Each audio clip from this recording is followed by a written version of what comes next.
Hello, hello, hello, hello, hello. We are live and it's a Wednesday. It's very strange. Yes. Can you see and or hear me? Yes, I can. Oh, we do this routine every time. It doesn't count if you can see and hear me. We're in the same room. I like it. I don't know what's going to happen with volume now. With volume? Because I'm on the MacBook, so you might be able to hear yourself through my... Right, okay. Because I don't know how to work it. Okay, can see and hear. Jolly good. Yay! Moog can't hear me. That appears to be you, Moog. Everyone else says they can. That seems to be a you problem, hon. Yeah, okay, so I've been checking the speed all day and I recycled the router at about 5 o'clock and it was showing super mega fast speed. But 20 minutes ago, before we came up, checked again, still really fast. Now we've come upstairs, snail's pace. So won't even let me on. It won't even let you in. It won't let me in. Let me in. Damn technology. Gosh, flip it. Yes, I know. Yes, that. So we had a disaster last week with the internets dropping out, and we tried starting a new one, which lasted for all of 2 minutes until the internets crashed out, which was all grrr. Which was Gur and Arg. Yeah, I think you're quite right, Softwall. Someone does not want to hear my Eldar musings. How does it feel to be live streaming in competition with Liam tonight? Am I? I know he does a live game on a Wednesday, but to be honest, I'm competing with him every Tuesday night now because he moved his Mondays to Tuesdays so he could be. You can support Winters on Winters' Mondays is. But I think we have different crowds. Yes, he's playing Brom. Yeah, I wonder if Brom still plays very, very, very slowly when they're playing live. I don't know. I guess the ones who aren't here would be able to say, but they can't answer the question because they can't hear it because they're not here because they're watching Moving Brom. on. Yeah. Let's move on. Moving on. It's just not working for me tonight. I am Bram. It is not working. I cannot get in. It's throwing me out. I'm out. Look how slow it's going. Oh, it's annoying. Have you tried turning it off and on again? This is what I am doing in the process of doing now. God, it's slow. Yes, I am. It's irritating me. Winters is drinking energy drinks again. This will end well. Oh, is Winters on there as well? Okay, so maybe there is overlap in the audience. Help! Help! So, Crimson doesn't know how to work her MacBook. Help! There's got to be a volume button on there somewhere. There you go. Thank you.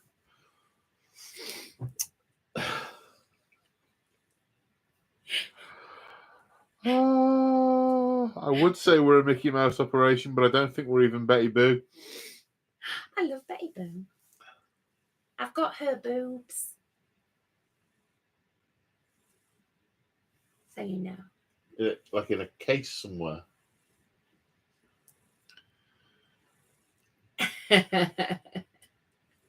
There's no competition.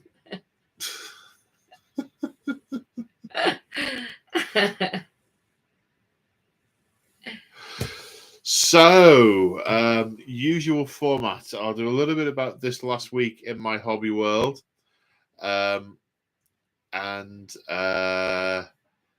just to answer the question from Funny Creature, that last week's last week's thing, I didn't put it on as publicly viewable because it was 20 minutes of very, very, very broken chat, followed by it being locked up for 20 minutes, just staring at my face going, it was crap. So, yeah, what she said, it was crap, and I didn't want people to have to wade through it and be disappointed with it. So, it got turned off. It got turned off, yes. Me speaky English good. So, I haven't done any actual hobbying this week. I had games, not all weekend. I had games Friday and Sunday, and I had family stuff on Saturday, and I've been in long work meetings Monday, Tuesday, hence not actually being in the office, hence not doing the streaming last night. But I have done those. With 2 videos have gone live. One in the members lounge is my second game with the Claw in what we're now affectionately calling Pumpkin Town. AOS with his gorgeous Lions of Sigmar against my hideous Cruel Boys, which was good fun. That went up in the members lounge on Sunday. I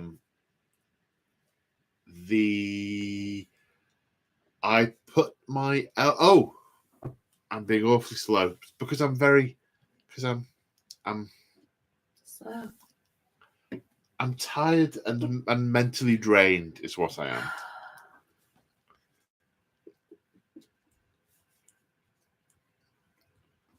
I'm being mocked. I'm being mocked with you've been at work for 2 weeks. with passive aggressive chuckles. They're the worst the first few weeks after being off for a while. They really are. Oh, Pumpkin Town were fab.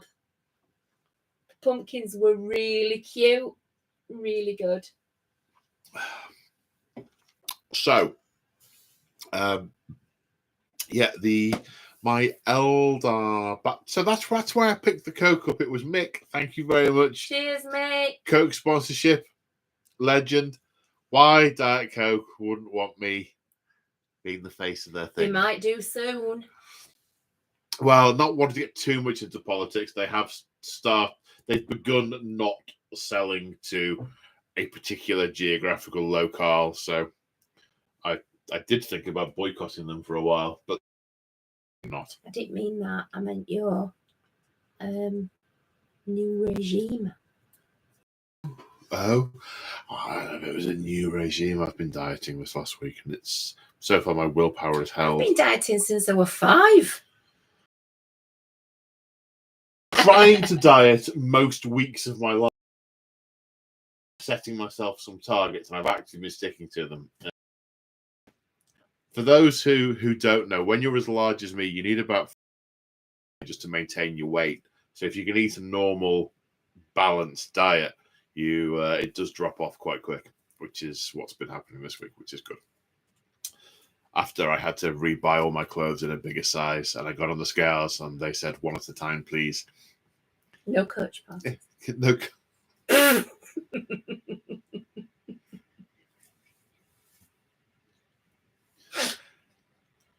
He is incredibly grumpy. Nothing to do with the food.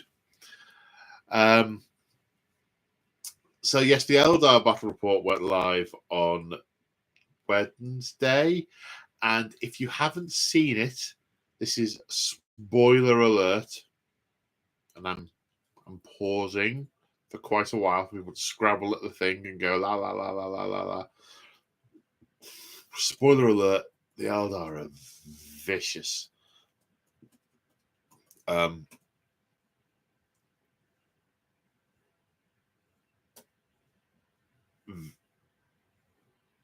Vicious. I mean, I said this before, and someone echoed it in the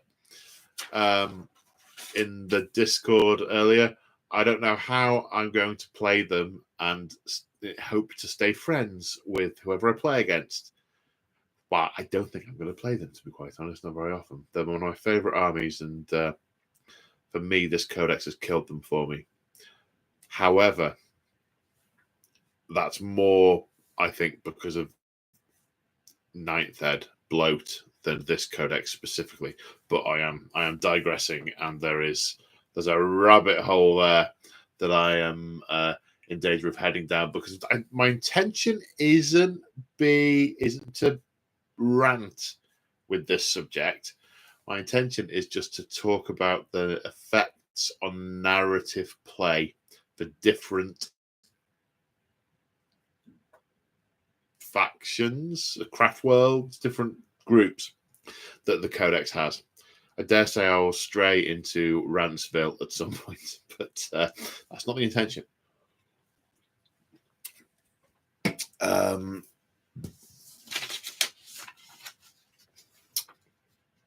In a slight departure from the usual, because of the way the thing crashed last week, so I didn't get the chance to do some shout outs or answer a few questions that were posed last time. So shout outs and a couple of outstanding questions. So big thanks to everyone who super chatted.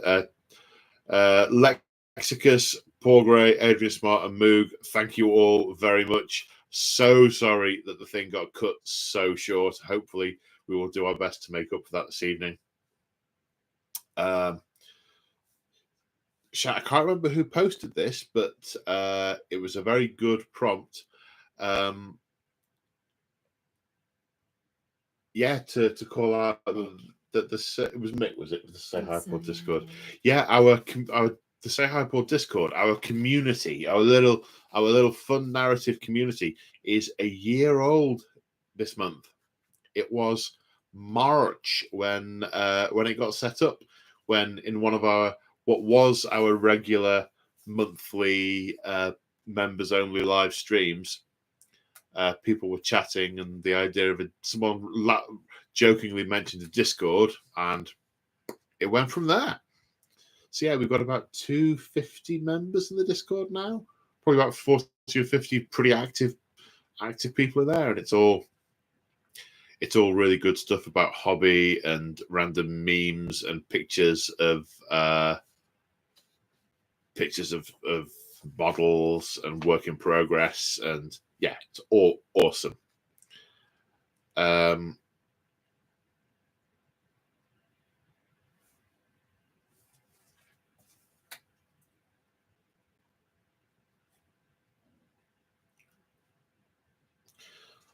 I saying here? So I think Grandillo called this one out. So what you're saying is just off your PC and play Dawn of War with a mod if you want a narrative list full of Dire Avengers. Yeah, I guess we'll circle back to that though. I guess the questions from a previous chat don't make as much sense. Big Bad Peter Gaming said, what are the Eldar Corsairs like, and what are the kind of options do they have? They're okay.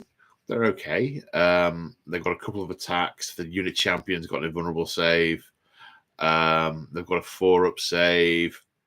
They've got a mix of weapons that are available to both craft worlders and Drakari. So, for example, they've got blasters, and they've also got shuriken. They're all right. The difficulty with them is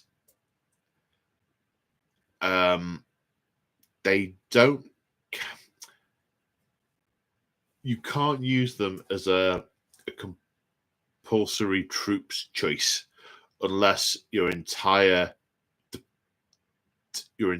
detachment is Corsairs. And the only way you can do that is by using the one Corsair character, Prince Uriel, who is Iyanden. And not wishing to get too much into Iyanden, what I would be wanting to do with them is have the warm bodies being the Corsairs, a sort of combined list, which doesn't like to do, so a bit weird. And I think this was off the back of a super chat from Adrian Smart. sorry, was unclear. Necrons seem durable, but the damage they can do sometimes seems really inconsistent. Does that need to be addressed, or is the bigger issue that other books have outstripped them? I think it's exactly that. It's exactly the latter. It's the fact that, try not to be angry while saying it.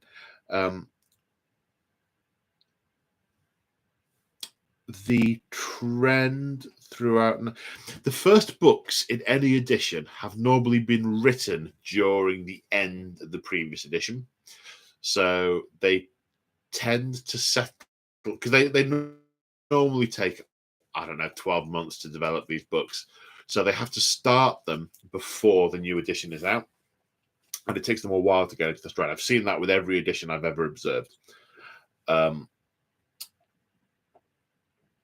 So the earlier books tend to have a power level that's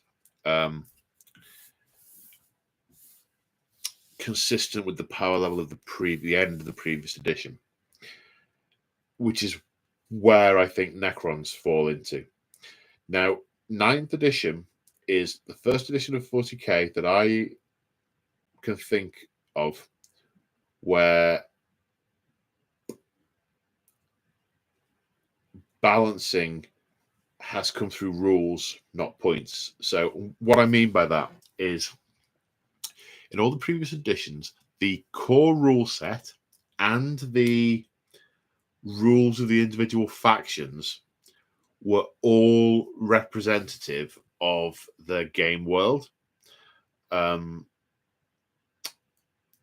the way they, to a greater or lesser extent, but they all were, and the way they balanced things off to make things, sort of match play sort of consistent is with the points. So Marines cost more than Orcs did. An Aspect Warrior was kind of on a par with the Marine for costs. Some of them were more, some of them were less. It was with the points. The thing that balanced it was the size of the army you had. And that left it very consistent with the narrative. What they're doing in 9th edition now is they are balancing the game by changing stats that, in my opinion, don't reflect the story. So that's why you have grots that are toughness 3, same as a human. It's why you have monofilament that's AP -2, rather than just wounds more easily. It's why more than half the guns in the game, basic weapons in the game that I can see, are AP -1. That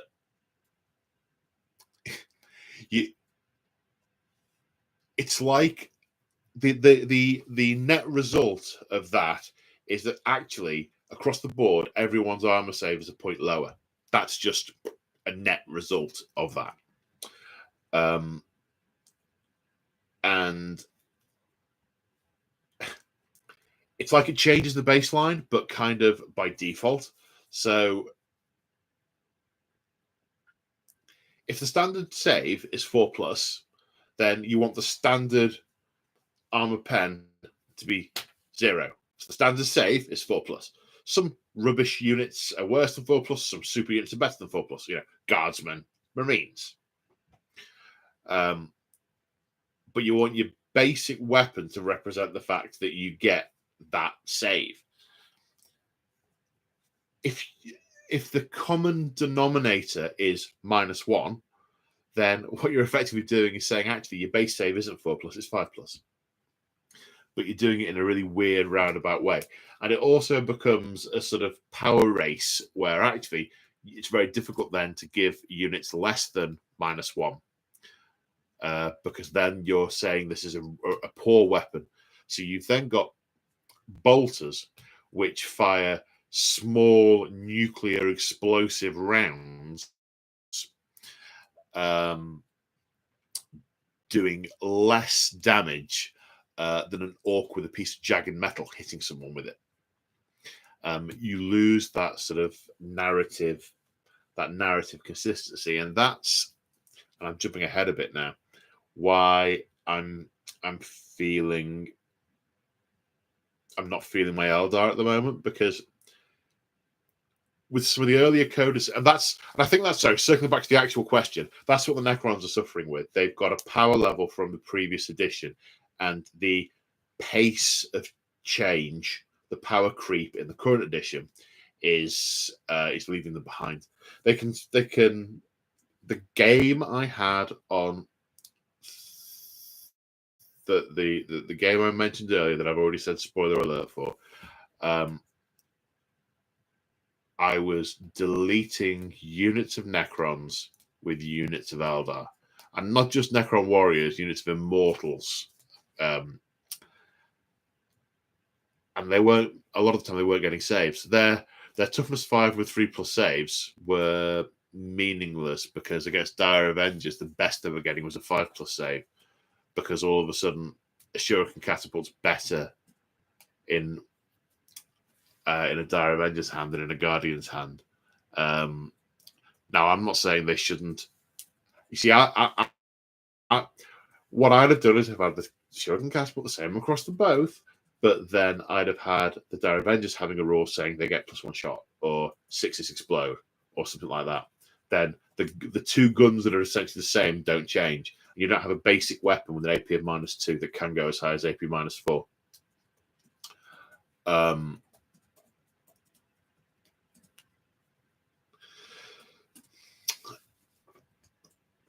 So I can play the Necrons no problem, because they still feel like they're narratively balanced from that point of view, and I can play them in narrative games. Where I'm starting to find difficulty is if I want to use a unit of Dire Avengers, I really kind of don't feel like I can without being a total arse to my opponent, because they're so overpowered in the narrative. When I'm taking 3 units of Dire Avengers, the core of my army, which is what they're supposed to be, elite choices notwithstanding, I guess we'll come on to that.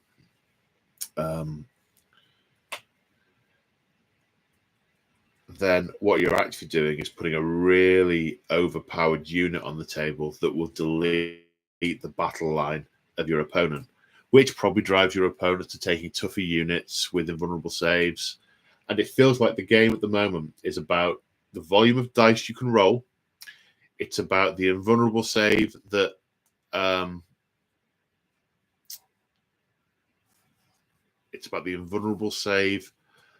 that is the only real save that you have, because your armor is just irrelevant now. So the invulnerable save is the only save you can really have.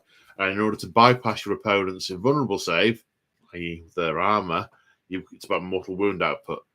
So it just feels like the game is about buckets of dice, invulnerable saves, and mortal wounds, and everything else can just go hang. Which is why I am struggling with 40k at the moment. I really am. And why I'm leaning much more closely towards Age of Sigmar, because I'm loving playing Age of Sigmar. It's very intuitive, and none of it feels mightily out of balance. But I don't know how I can. I don't know how I can play my Eldar and then and still be able to play out a narrative scenario. So that was the question about Necrons from last time. Whoo!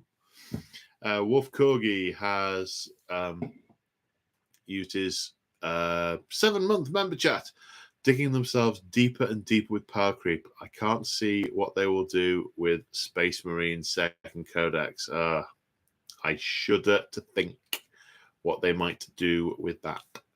It's about volume of dice, mortal wounds, and invulnerable saves. Eldar Aspect Warriors all now having invulnerable saves of 5+. Because they're going, all right, well, we really want these guys to have a save. Yeah, but you've got no armor, but the AP doesn't allow them to have a save. We want them to be able to get a 5+ save. Okay, well, then why don't you? You say, well, we can't just give them a save of 5+ because everyone's gun will just bypass that now. Okay, well, let's give them an invulnerable save.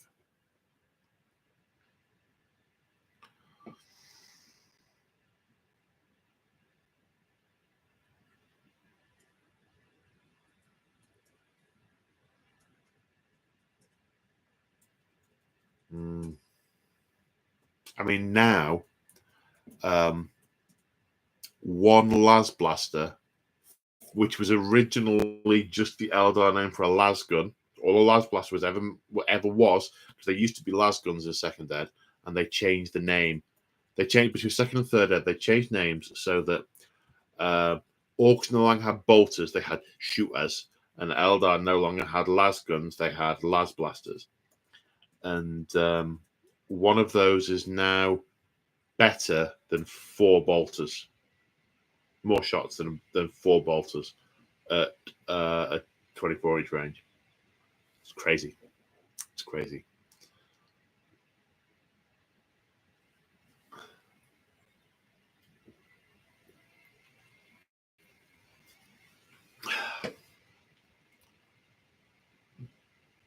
And what they do, you see, to make a bolter narrative in the current context, I think chatting to Liam a while ago, he said something like, in the current context, a bolter should be strength 6, AP -2. I think he said. And yeah, if you sort of narratively rank all the weapons and then look at their stats, you find they're all over the place. Yeah. So, but that's not what. It makes me so sad, you know. Because it's like it's being twisted out of shape and I'm losing it and it's not within my control. And I already started up my own channels to get around all the narrative, all the competitive rules they put in the core set, because I wanted to play narrative and therefore needed house rules. Now what do? Do I go through every codex and go, well, actually, that's garbage. I can't use that. That's not right. Yeah.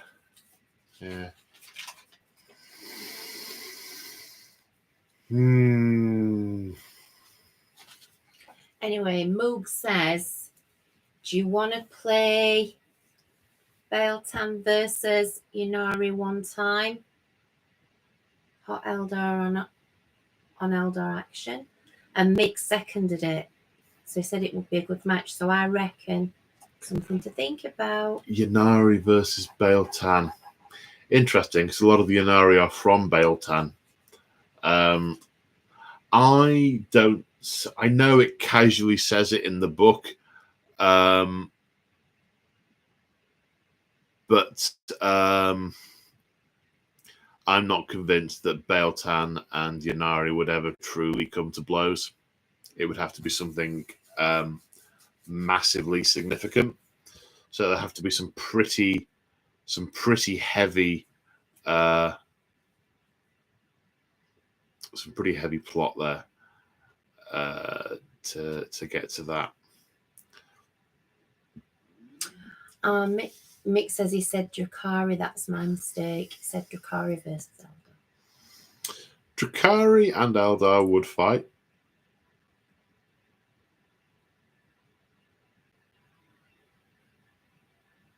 What do you think I misunderstood, Moog, with the Drukhari? With the Corsairs? Moog thinks I've misunderstood something. Oh, right. Okay. Oh, yeah, he's just put that answer, yeah. He'll tell you.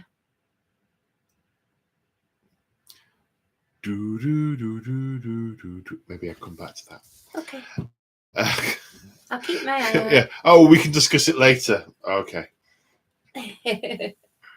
Well, if I have misunderstood them, and they're more fluffy a narrative than I think, or they're more includable in a narrative army, then happy days, happy days. So one thing I wanted to talk about was each faction and the effect this book has on them, for good or for bad, from a narrative gaming point of view. The first thing to mention with respect to that, because it sort of underpins a lot of it, is that in the current codex, the new codex,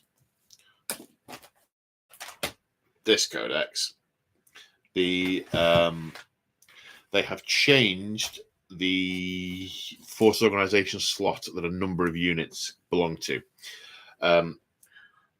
Just before you go on to that, do you want to answer? William Wills has got an Eldar question. It alludes to an original striking scorpion, Phoenix Lord that went over to Chaos. Do you know any more about that? Don't know whether you want to do that. Yeah, first. okay. So the original Karandras fell. Now, there's a lot of debate and discussion about what happened to him. I don't know if GW ever definitively clarified it in one of the books. My current understanding is that Drazer, the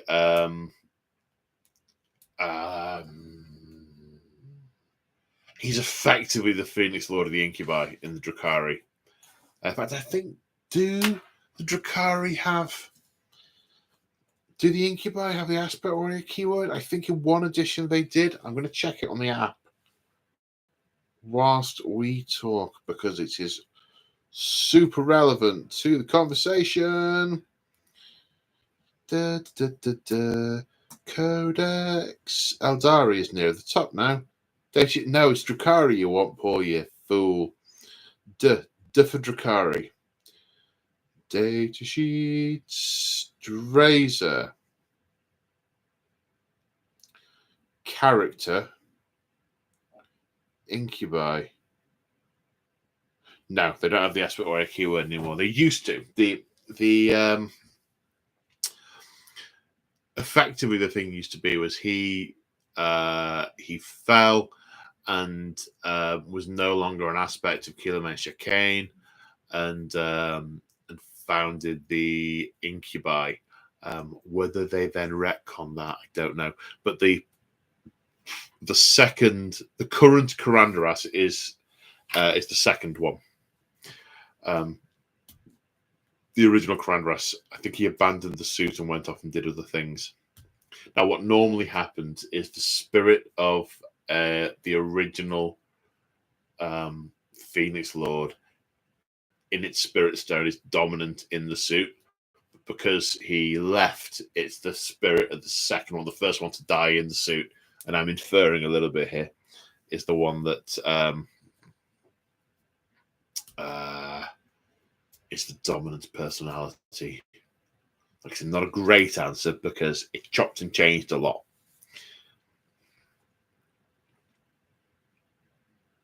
Were there any more to do at this point? I don't think so. Okay.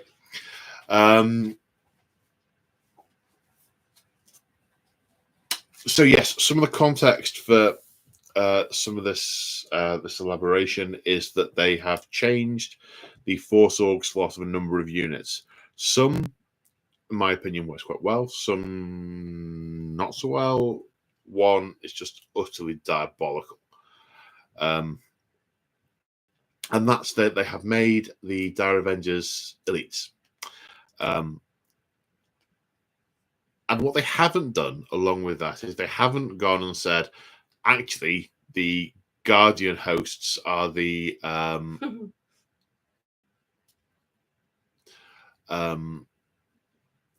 Guardians are the new troops. The narrative in the book still says Guardians are a reservist force that mainly operate the war machines and are called up as defenders of the craft world, and Dire Avengers are the backbone of the Eldar army and the main factor in any war host. I'm paraphrasing, I can't remember the exact phrasing, but basically it says those things.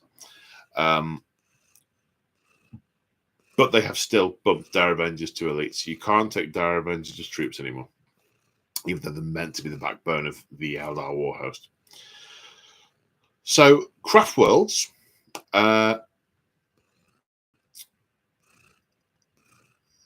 Ulthwe is more or less unchanged by the new codex from a narrative point of view. There is a positive for them in that, in fact, the only craft world where the Dire Avenger change actually fits a little bit.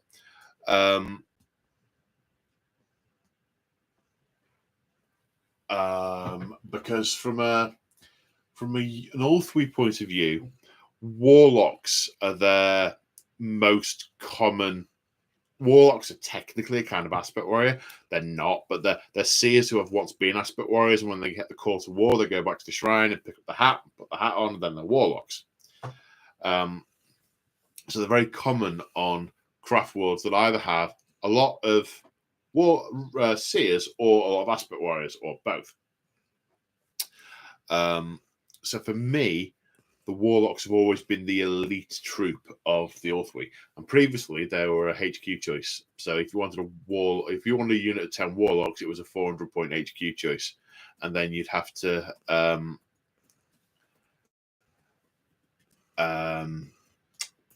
so you'd have 2 Farseers and a unit of 10 warlocks. That'd be a lot, and that'd be like 600 points to be able to do that in a battalion. What it means now is you can fill out your elite slots with warlocks, which is really Ulthwe-y. And Ulthwe are the only ones to have a standing army of guardians. So guardians being your main troops really fits from an Ulthwe point of view.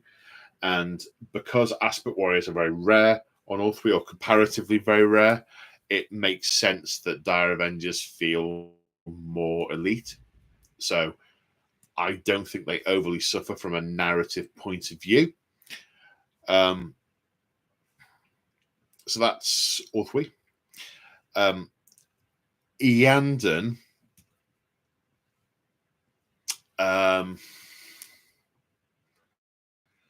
They don't. Do they suffer? Yes and no.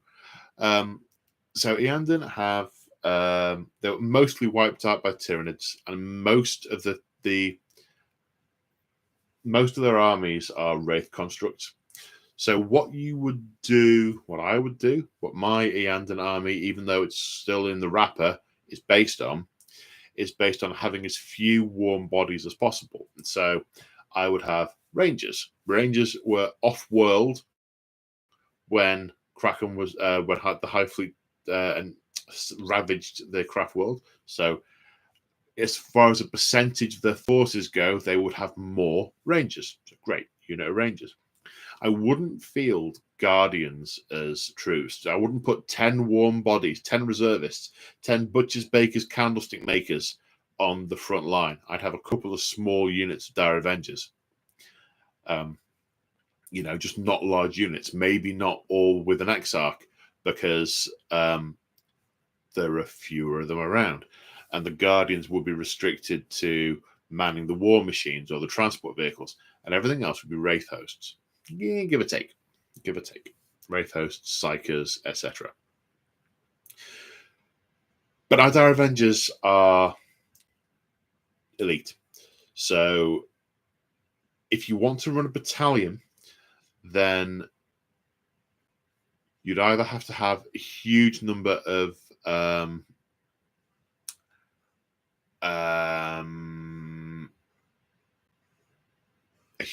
Rangers, or you'd be taking Guardians, which don't necessarily fit quite so well from a narrative point of view in my mind. This is all my opinions, which is based on my years of reading and gleaning and ponder. Who said that? One of the things they've also changed is now Wraith Lords, which used to be a heavy choice, are now an elite choice.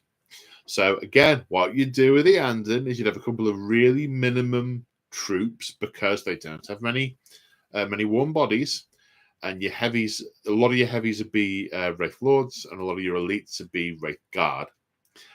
And but now your Wraith Guard, your Wraith Lords, and your Dire Avengers, which still represent the core of your troops, even though they're not troops anymore, as well as the odd unit of aspect warriors that you might want if you're having a small unit of 5 to mix in with other things. They're all elite now.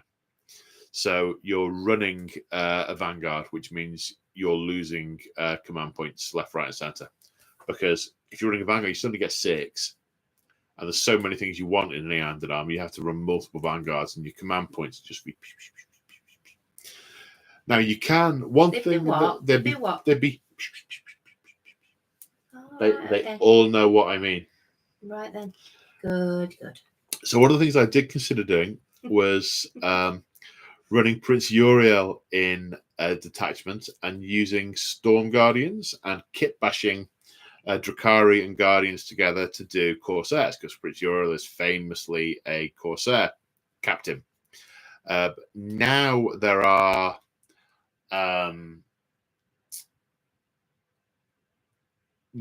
Corsair units, but you're not allowed to take them as troop choices. So you can't, which I alluded to earlier. So you can't go to Iyanden and go, great, I'm going to have a battalion. I'm going to have Corsairs with Prince Uriel as the backbone, and then a Spirit Seer with a load of Wraith constructs as the Iyanden, and they're going to work together. And beautiful narrative.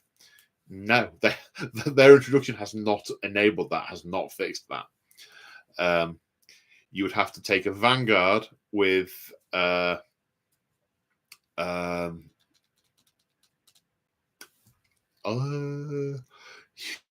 you would have to take a Vanguard with your Iyanden, and then a patrol with your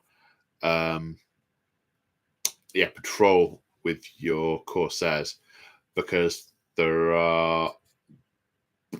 Iyanden is the Uriel is the only Corsair character. So if you want a unit of Corsairs as troops, then you've got to have him. And the only detachment you can have with the one character that has troops in it is a patrol. It doesn't have other things, it's patrol. So it's kind of a weird combination of square peg, round hole. It all makes sense if you're just looking at the units in abstraction without any narrative, and you're trying to build a list, and they're going, oh yes, we don't want that being too powerful here, because they've got lots of cool stuff. They've got access to all sorts of freaky weapons, and I'm sure if you loaded those up as your basic troops, that would be unbalancing in a competitive environment. So it makes sense from that point of view, but not from mine. From mine, it's a royal pain in the bum. Sigh. Like a comment? Yes, comment me. Comment from, I hope I'm saying this right, Sanguinary Guard? Sanguinius. Oh, right, okay then. Oh, Sanguinary Guard. You see, I was right. Sometimes I feel like GW gives you good, I think it's Lord, I'm not sure that's I think it's meant to say law. Law, right, okay.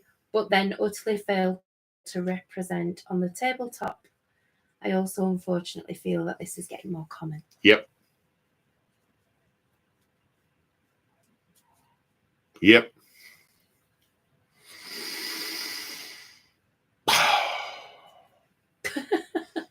There's nothing else to say to that other than yeah. Well, nothing that won't land you in court, so. What do you mean? Nothing bad. We can't say anything bad about anything, can we? It's not, well, that isn't true. I can say, give my opinion on rules and stats and things. It's not, criticizing them is not particularly a great idea, rather than a good idea. Yeah.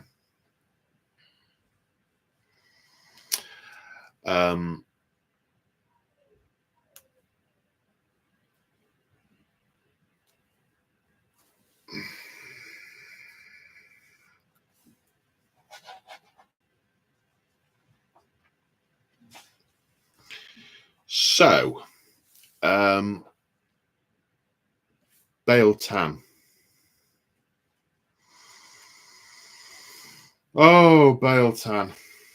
Biel-Tan. So Biel-Tan have been hit with the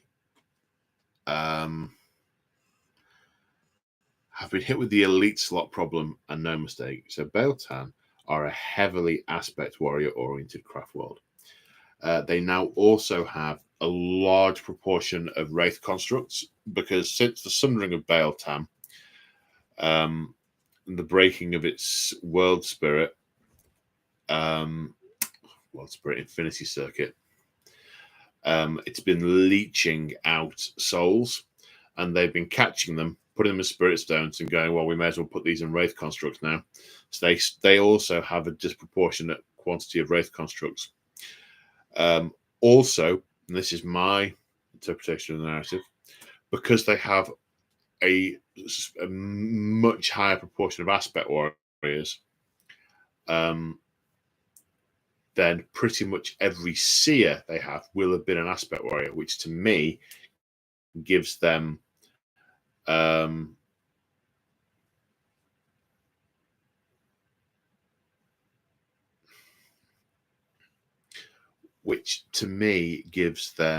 more warlocks.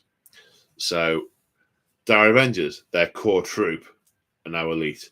Their main elites, Fire Dragons, Howling Banshees, Striking Scorpions, all elites. Warlocks, elites. Wraithguard, elites. It's all elites. Exactly the same problem.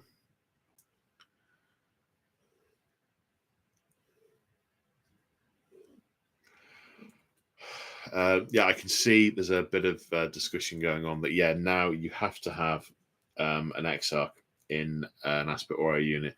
Now, you didn't used to have Exarchs. The background is each aspect warrior shrine is different, and it's run by an Exarch, and they train the aspect warriors, and then they go to war at a shrine. A shrine will join the war effort or not. If another aspect warrior in that shrine falls to the path and becomes an Exarch, they will then leave the shrine and set up their own. So a shrine would only ever have one Exarch.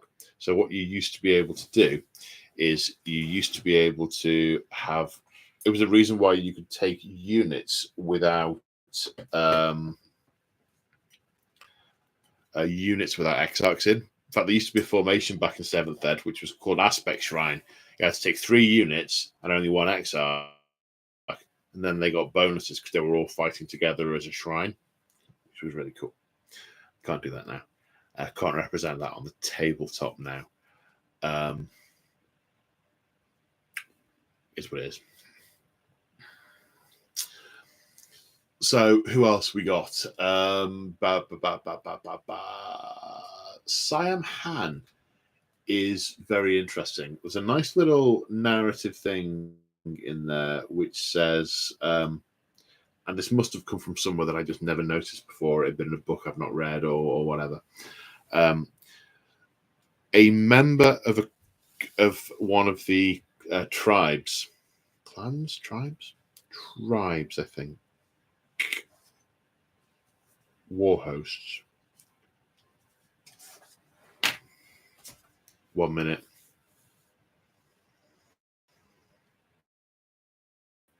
See, the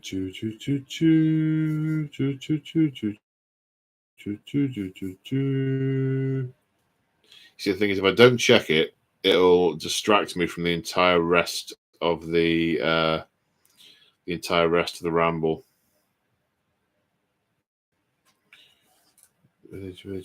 Serpent, craft world, history, crone worlds, no, jet bikes, wind riders, hosts, aspect shrine, chieftain, feudal. Come on, hit me with the word I'm looking for.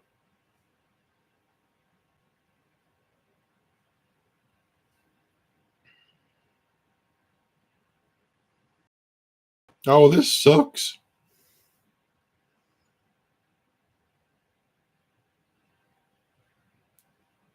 Right, I'm going to have to try and struggle on without knowing what they're actually properly called.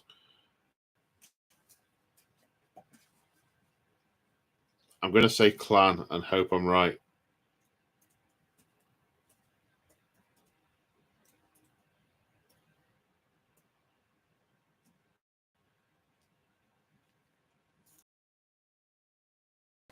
So, a warrior of one of the clans has the right to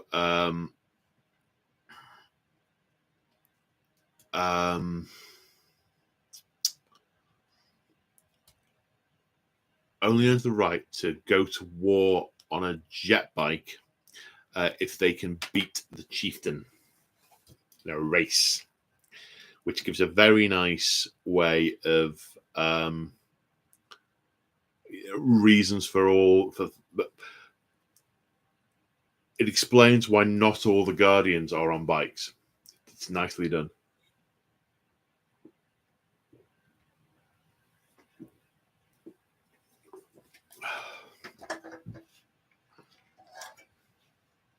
So Moog is saying that what he would do to try and get the extra units in for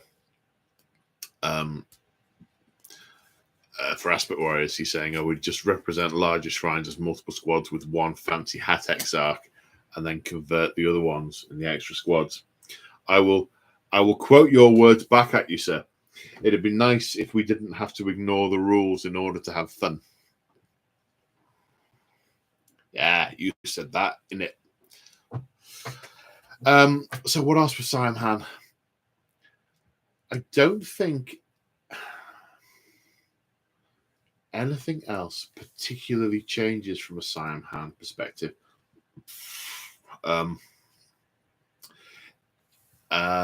Except that they've changed. So back in the day when they used to like you doing lots of conversions, you used to have the option to have an underslung shuriken cannon on a Viper instead of the catapult, and a lot of people converted those round. But in the they only want you to have the options that are available in your kits, which is why we have the ironic scenario where we have a picture on the front of the book of an XR of an autarch you can't actually create with the rules. You can either create the multi-piece one out of the multi-piece kit, or you can do the solo piece one, which has got the wings, the Mandy blasters, and the sword. It doesn't give you infinite variability because the kit doesn't allow for it. They just don't. So what they have done is in the rule now there's no longer the option for the underslung shuriken cannon. So there'll be a number of Saim-Hann players who have who've converted those who won't be able to use them now. Other than that, I don't see how I think Saim-Hann are fun. I think you can still do your big units. You can still do your guardians. They don't on bikes. I mean, they don't count as troops, but they haven't done for a very, very long time. The same problem as Dire Avengers not being able to count as troops, because you'd load them into your wave serpents and fly them across the table. Can't do that now. So the same problem, the elites problem, the lack of Dire Avengers problem. Similar in a number of ways to Latok. They, I think, are largely unchanged from a narrative point of view by the Codex, other than the Dire Avenger thing. Latok have, in my inference, a disproportionately larger percentage of Aspect Warriors also, because they are strict adherents to the Eldar paths, which means they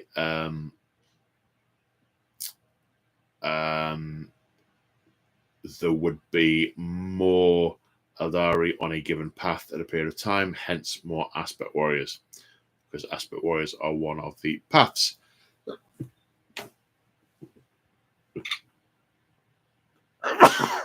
Just going to say, he's not fitting, he's sneezing. Just in case anybody gets a bit worried. Just a sneeze. It's my mum's fault. It's genetic. I can't sneeze in ones. Get it from her. Oh. Thank you. I like what they've done with Harlequins. I really like what they've done with the Harlequins. The masks. I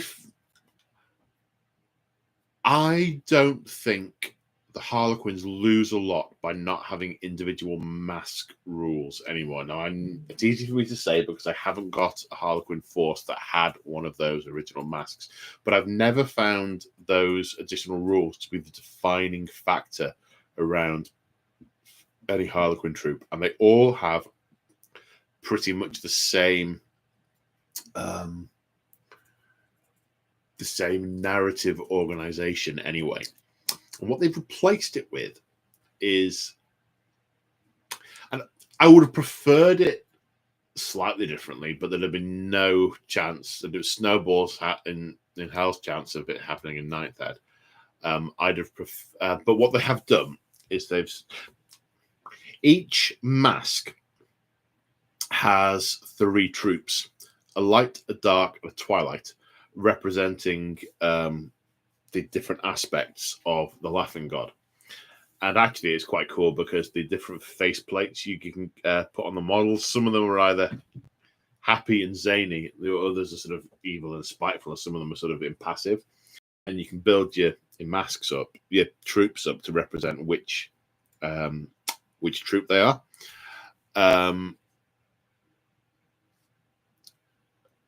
So what they've done now is they've introduced a game mechanic whereby in whatever dance you are dancing, whether the dance is a light, a twilight, or a dark dance, that troop takes the lead. In other words, if the dance you're playing out is light, your whole army gets the light special rules and the light abilities, and there's a page of them, and they're really cool. They're really characteristic. So like the light ones are, if I remember rightly, you get to back away from your opponent when they try and charge you, whereas the dark one is when you charge your opponent, they can't overwatch you. You know, it's around sort of the dark's around despair, the others is around your sort of inner strength, that kind of things. I really like that. They've done a really good job of that.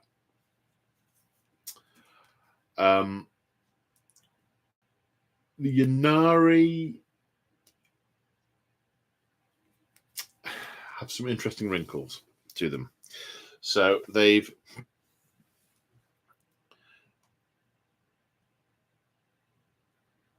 Ynnari have always been a sort of set of rules that say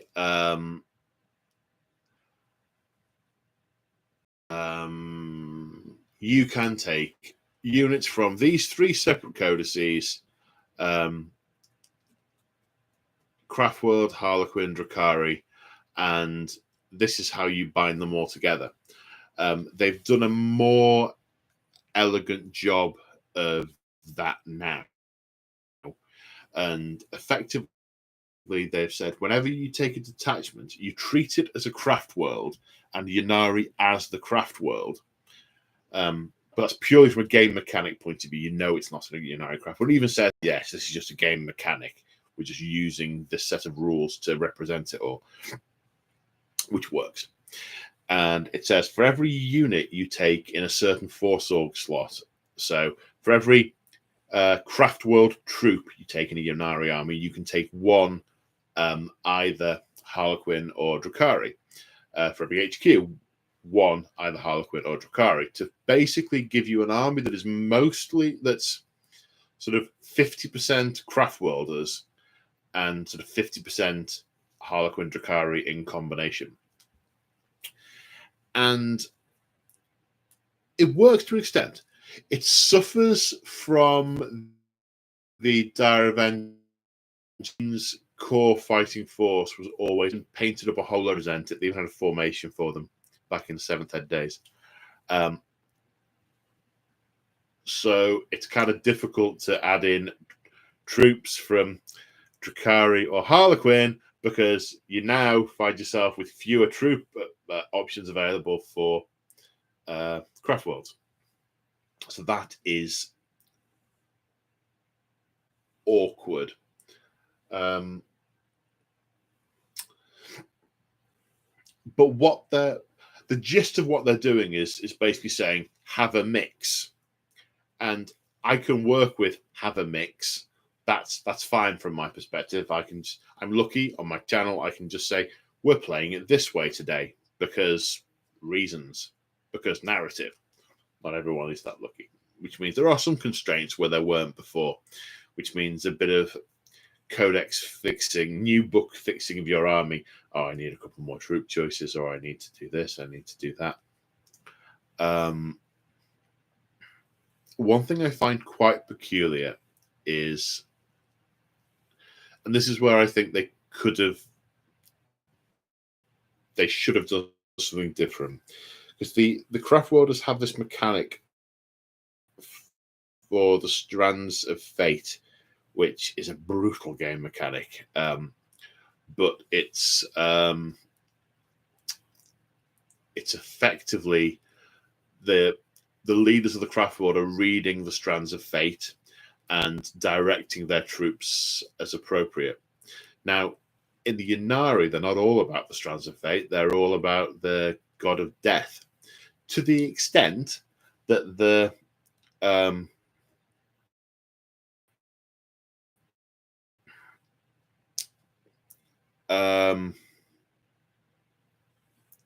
come on, brain. It says for the Farseers, you may not take your psychic powers from the runes of fate. Fine. But yet you still get access to the Strands of Fate general rule. For me, they'd have been far better tying that general rule to the presence or absence of a Farseer. Now, you've got a Farseer in the army, you get that rule. If you don't, you don't. And then for Ynnari, just saying you don't get that rule. And if you want to have something else, have something else. It doesn't make sense to me that you can have half the fate reading and not the other half the fate reading. Feels like they haven't joined the narrative dots there when pulling that together. The other thing from a Ynnari point of view is there are lots of pages of stratagems in this book, stratagems, relics, and so on.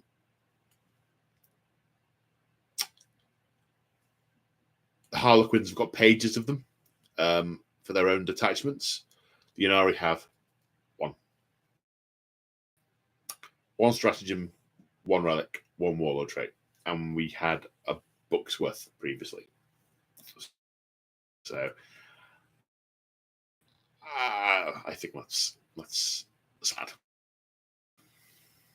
Just very, very, very characterful with the death energies working their ways. But alas, in the book I like, but I have done a separate video on what I like about the book, what I don't like about the book, the review of the book. I really wanted just to talk about the narrative effect on the effect of the book on playing narratively building an army for a given faction. Just check if everybody can still hear us. Yeah, my internet is doing crazy things. Can people hear us? Oh, I hope so. You're right, Moog. That I think the hamster is getting tired.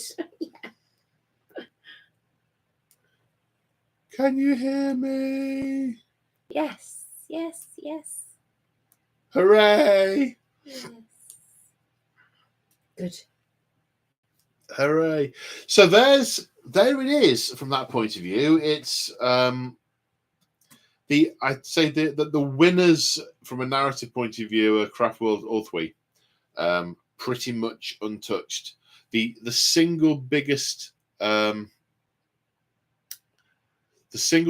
that has affected the ability to play narratively across the piece is the change of Dire Avengers to Elites, which is presumably done to stimulate sales in Guardians, which I get and I completely support. They're a miniatures company and they want to sell miniatures.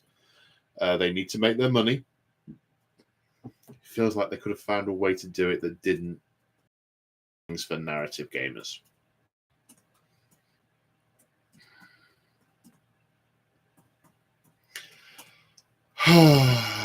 Let's do some Q&A. How are we doing? We've not. You've been reading, so there's not. I've done the odd one or two. Yeah, there's not been any. No, there's not been any. Has it all just been chat, has it? Yep. Right, okay. Well, do you know, we shouted out a lot of stuff at the beginning for super chats from the previous thing, and one thing we did say last week was, you know, we'll try and make it up with this one. So hopefully we have done that. Are there any shout outs? Yeah, they're up to Mark Wood, but he's gone now, I think, or he might not have gone. Mark, are you still there? He says he's finally made it to a live ramble. Yay! A live one. And Mick pointed out that the 28th of March is our Discord's birthday, and the 29th was when it was open to members. So our Discord is a great place to be. So I was a little premature with saying it tonight. And a thank you to everyone who super chatted this evening. And I think that was Mick this evening. Yeah, it was Mick. Yeah, Wolf used his 7 months membership, but you read it out. So yeah, that's fine. That's it. Oh, he's there. We're glad you made it, Mark. Hi, Mark. Hello. Moog says Paul's Discord is bestest. Bestest. Love it. Bestest in the world. So I think on that happy note, we will. You may tell. I'm quite sad about the Eldar.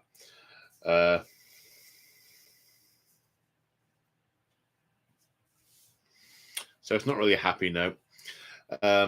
It's I don't know what kind of note it is, but it's a Wednesday note.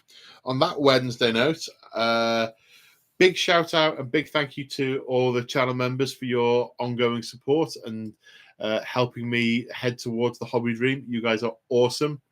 If you're not a channel member and you want to support me, check out the description for links to how to become a channel member or links to affiliate links for the likes of Element Games. Yeah.